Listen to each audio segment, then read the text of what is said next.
kenapa desain sistem itu sangat penting, lalu elemen-elemen dalam desain sistem, lalu contoh desain sistem, dan yang terakhir kita akan praktik sedikit ya, praktik membuat desain sistem sederhana. Kita langsung masuk ke materi saja. Yang pertama itu pengertian desain sistem.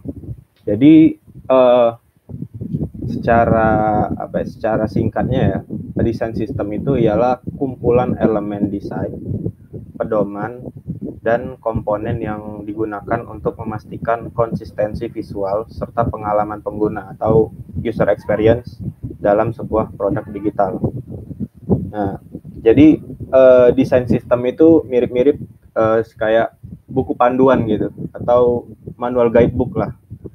Jadi dengan adanya manual guidebook atau acuannya dari desain kita itu, jadi kita bisa memastikan tim desain, tim UI UX dan tim pengembang atau developer atau programmernya itu bisa bekerja dengan visi yang sama.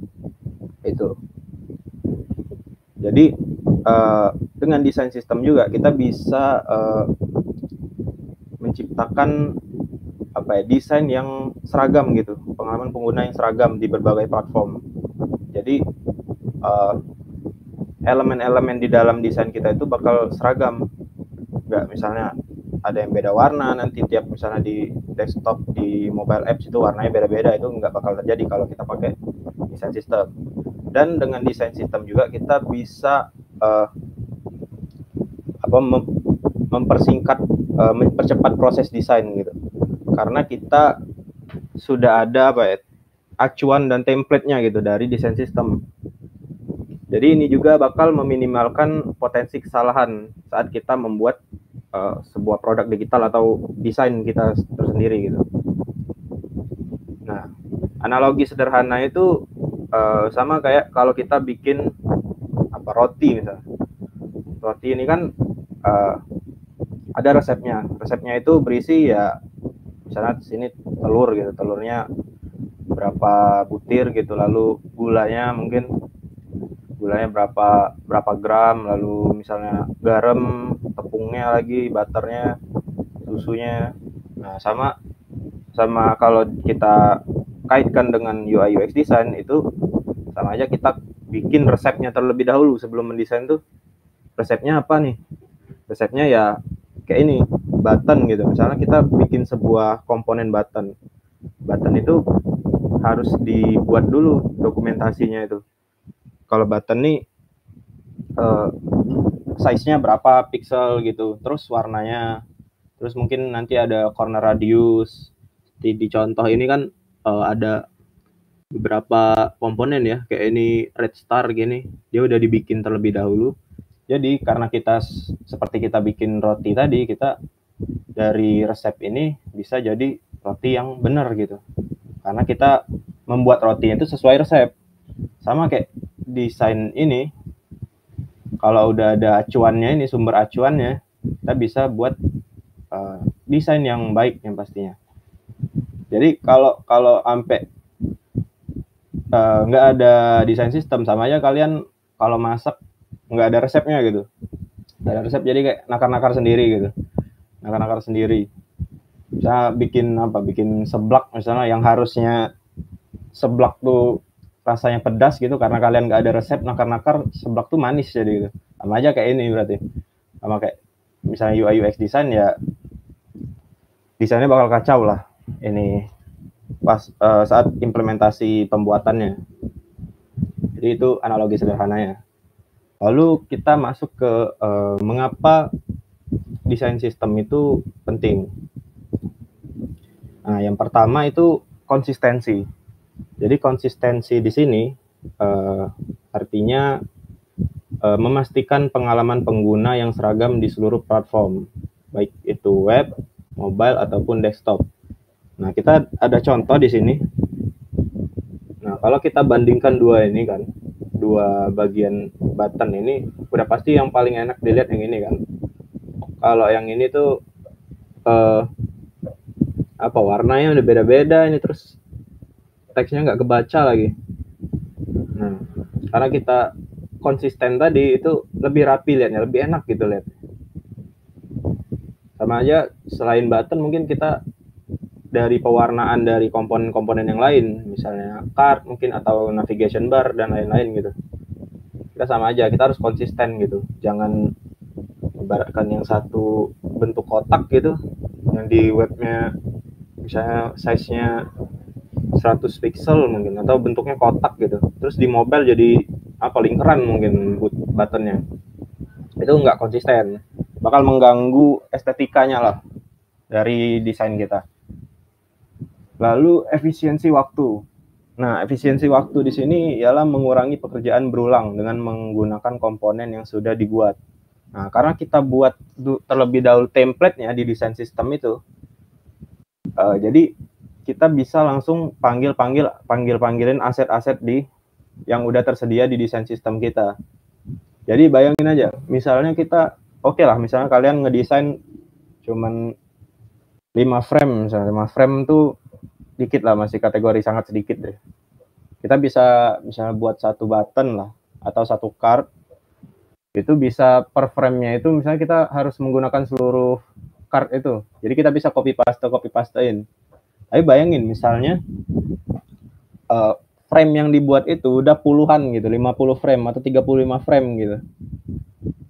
Jadi itu bakal memakan waktu yang sangat banyak lah.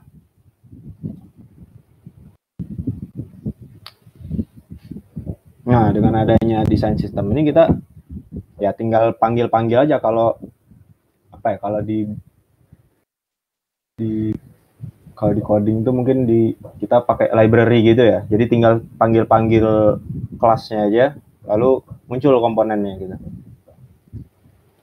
Nah, selanjutnya itu kolaborasi lebih baik. Jadi tim desainer dan developer itu berbicara bahasa yang sama melalui komponen yang terdokumentasi. Mungkin kawan-kawan di sini pernah lihat ya meme yang seperti ini, yang dimana programmer itu, terutama front end developer ya, karena kita kan seorang UI UX designer itu berhubungannya itu langsung ke front end, karena mereka juga yang mengeksekusi desain kita itu menjadi kode gitu. Nah, mungkin pernah lah lihat meme yang developer versus UI UX designer berantem gitu. Nah, salah satu penyebabnya ya itu tadi, kurangnya tadi dokumentasi dan miskom mungkin ya. Jadi nggak ada sinkronisasi antara UI UX designer sama programmernya. Karena gini, kalau misalnya kita buat contohnya gini nih, ini Canva nih. Ini tampilan Canva gini kan. Nah, misalnya kita udah buat nih desainnya nih, tapi kita nggak dokumentasiin. Ini kita nggak tahu, kita nggak buat icon buka menu ini berapa size-nya, terus fontnya misalnya nggak kita bikin font jenis fontnya itu, terus size fontnya, terus dari sidebar ini kita nggak bikin spacing antar komponennya, antar iconnya itu berapa gitu. Yang pasti yang pertama penyebabnya bakal lama ini pengerjaannya pada bagian codingnya. Pas eksekusi jadi sebuah codingan itu bakal lama yang pasti. Lalu mungkin juga nggak maksimal, karena programmer kita itu bakal hitung-hitung sendiri gitu, ngira-ngira sendiri. Jadi yang harusnya mungkin size dari tiap komponen itu lama berapa x, karena cuman lihat dia size doang developer tuh ya ini sedikit jaraknya jadi 6x. Jadi percuma kita ngedesain bagus gitu, pas eksekusi jadi websitenya nggak sesuai dengan desain kita gitu. Nah, mungkin selanjutnya kali developer kalian sama kita, karena harus kerja dua kali gitu. Karena developer cuman harus tinggal ngeksekusi program aja, tinggal ngeksekusi desain kita jadi program gitu. Makanya desain sistem itu perlu kolaborasi lebih baik, terus mudah untuk melibatkan bahan baru semuanya berdokumentasi. Nah, maksudnya apa di sini? Misalnya kita menjadi designer dalam satu company atau perusahaan gitu, kita sendirian. Tapi banyak kalau tim kita itu isinya 5 orang gitu. Jadi kalau nggak ada sumber acuan atau aturannya itu, misalnya aturan dari desain kita itu, ya 5 orang itu apa ya, beda-beda pasti.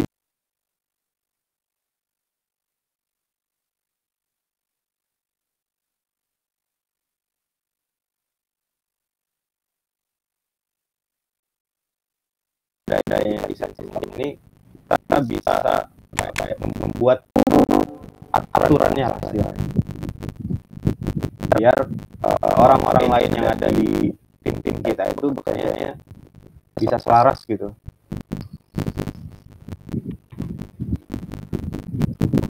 Nah, lalu kita masuk ke hilang ini koneksi.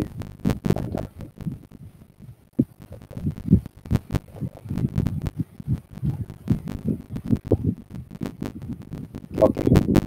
Kita masuk ke elemen-elemen yang ada di dalam desain sistem. Nah, di sini ini mungkin yang paling umum lah, yang paling banyak digunakan ya.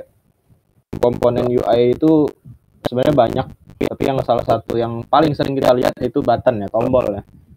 Nah, jadi kita bakal mendefinisikan dulu tombolnya itu bakal warnanya apa gitu. Terus bentuknya apa, corner radiusnya jadi mungkin bulat gini ya pinggir-pinggirnya. Terus warnanya, atau biasanya kalian kalau di aplikasi itu kan ada 2 jenis button kan. Kalau kayak ini buttonnya berarti disable atau nggak bisa dipencet gitu.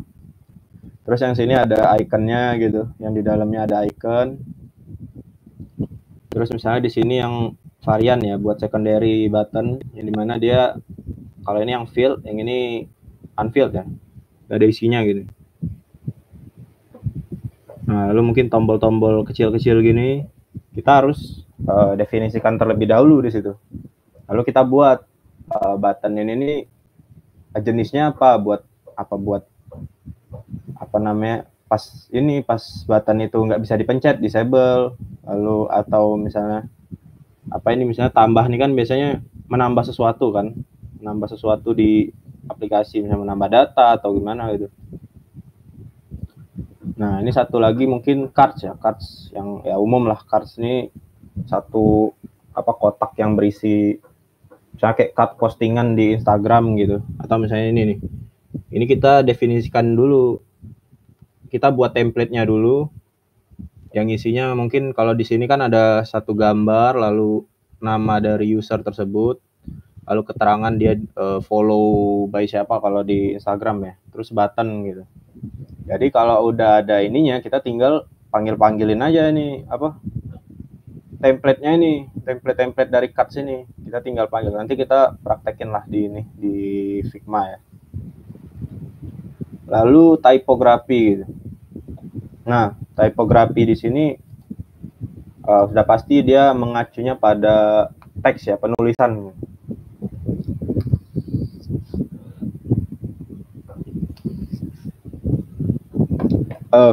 Jadi kalau ini nggak kelihatan ya. Kalau typography ini berarti dia berhubungan dengan font gitu. Dan pokoknya yang bagian-bagian penulisan lah. Nah, caranya misalnya di dalam desain sistem kita harus menentukan contohnya kayak di sini stylenya nih. Stylenya itu contohnya di sini teks yang ini buat title, buat judul gitu. Lalu teks yang di sini yang ini buat heading gitu, heading 1. Lalu misalnya di sini yang teks yang ini body untuk body gitu. Lalu kita buat juga namanya biar lebih terdokumentasi lah. Jadi bold, reguler mungkin. Lalu size-nya yang penting ya. Karena ukuran-ukurannya itu biasanya kita pakai kelipatan 8, kelipatan 4 gitu. Nah, kita harus buat juga size-nya itu berapa pixel gitu. Buat heading itu berapa pixel, mungkin 24 pixel, atau lalu heading 2 itu di 18 pixel, dan buat paragraf mungkin 12 pixel atau terserah kalian sebenarnya. Tergantung situasi dan kondisi dalam project yang kita kerjain aja. Lalu bisa ada line hack-nya, letter spacing, jarak-jarak antar ini, antar kata-katanya itu, dan mungkin previewnya. Jadi udah ada tampilan langsung ya, preview. Nah, selanjutnya color ya. Color udah pasti tahulah, warna gitu. Warna-warna apa aja yang kita pakai di dalam desain kita gitu. Biasanya yang paling umum ya, kalau orang bikin desain sistem itu pembagian warna itu biasanya kayak primary itu berarti, kalau contohnya di sini ya, primary itu berarti satu warna yang sering dipakai lah, yang sering dipakai di dalam desain kita. Lalu secondary, warna sekunder. Biasanya ada lagi itu tertiary, lalu warna netral. Kalau di contoh di ini PPT ini lagi ada orang buatnya danger. Nah, danger itu kan berarti bahaya gitu. Biasanya identik dengan tombol-tombol yang apa ya? Misalnya tombol hapus. Hapus itu kan berarti harus menghilangkan data kan. Nah, berarti kita harus taruh kita jelasin di sini bahwa ini tombol biasanya dipakai buat komponen-komponen yang bakal menghilangkan sesuatu mungkin. Lalu warning gitu, sukses berarti kan identik dengan yang berhasil ya, misalnya berhasil menambahkan data atau berhasil menyelesaikan scores gitu. Bentar ya. Oke. Di sini juga sistem teksnya mungkin dibuat juga dari teks itu, pewarnaannya juga dibuat dokumentasinya, warna-warna apa aja yang boleh digunain di teks yang kita buat di dalam desain itu. Lalu mungkin sistem netral tadi yang kata saya tadi, warna netral itu file, strokes, all colors, mungkin kalian bisa coba-coba sendiri nanti. Lalu grid dan layout ya. Nah, grid dan layout ini lebih ke jarak antar, entah itu antar teks, antar komponen mungkin. Jadi kita harus sediakan juga kelipatan jaraknya itu berapa gitu. Contohnya di sini nih, value, kita buat value berarti apa aja, ukuran jaraknya gitu. Entah itu 2 pixel misalnya. Lalu mungkin previewnya 2 pixel, 3 pixel, 4 pixel. Jadi sebagai contoh itu jadi tiap-tiap komponen ini, tiap-tiap misalnya tombol dari tombol tampilkan ini, kebagikan ini, sama dari tampilkan ke apa nih, icon yang kayak bubble chat ini, itu konsisten dia. Jadi rapi lihatnya. Nah, terus misalnya dari profil ke ini, kita harus buat terlebih dahulu dokumentasi mengenai jarak-jarak yang digunakan lah. Lalu selanjutnya ikonografi. Ikonografi ini udah pasti icon lah ya. Icon-icon yang kita pakai. Icon berarti yang kayak gini ya. Tombol bagikan ini ada share, tampilkan. Kita buat dulu icon-iconnya pakai apa aja gitu. Kita pakai icon-icon apa aja selama mendesain nanti. Contohnya, lalu kita bisa buat, kita pecah jadi beberapa bagian gitu ya. Contohnya kayak ini accessibility, berarti yang berhubungan dengan aksesibilitas ya. Kayak eye gini, mata kan. Lalu ear dari wifi, atau di sini alert dan info. Nah, berarti peringatan dan informasi lah. Contohnya di sini kayak band gitu. Kalau misalnya akun kalian ke bandnet kan biasanya pakai gitu. Dan penamaannya juga harus dibuat sejelas mungkin ya. Jadi nggak cuman kalian aja yang bikin desain sistem aja yang ngerti. Orang-orang mungkin penambahan orang baru dalam tim itu bisa mengerti juga gimana dokumentasinya. Nah, selanjutnya contoh desain sistem yang terkenal. Desain sistem terkenal ini maksudnya yang punya milik perusahaan-perusahaan yang udah besar lah. Kita ambil contoh yang paling umum, yang paling banyak digunakan untuk apa? Misalnya diambil referensi itu material design ya. Material design itu dari Google. Kalau kalian pakai apa aplikasi-aplikasi dari Google udah pasti dia pakainya material design. Biasanya ini orang-orang ngutip buat ikonnya bisa ambil dari material design karena itu lebih umum lah. Nah, lanjut human interface. Human interface ini punya Apple ya. Jadi sama aja kayak material design tadi. Nah, karena kita dalam pembuatan desain sistem ini kita pasti perlu ini apa referensi lah. Karena kalau apa ya bikin-bikin sendiri sebenarnya bisa-bisa aja tapi ribet. Jadi kita butuh referensi buat apa ya untuk membuat desain sistem yang sesuai dengan desain kita gitu. Nah, mencari referensinya dari mana? Biasanya dari desain sistem yang sudah ada. Kita bisa adaptasi dari mungkin dari ikonnya atau kita ikuti tata letak spacing tadi ya, spacing tadi lalu misalnya pewarnaan juga kita bisa ini. Nah, biasanya saya share dulu. Saya biasanya mencari referensi kalau kalian mau cari daftar desain sistem yang udah terkenal ini. Aku tampilnya ke Canva deh.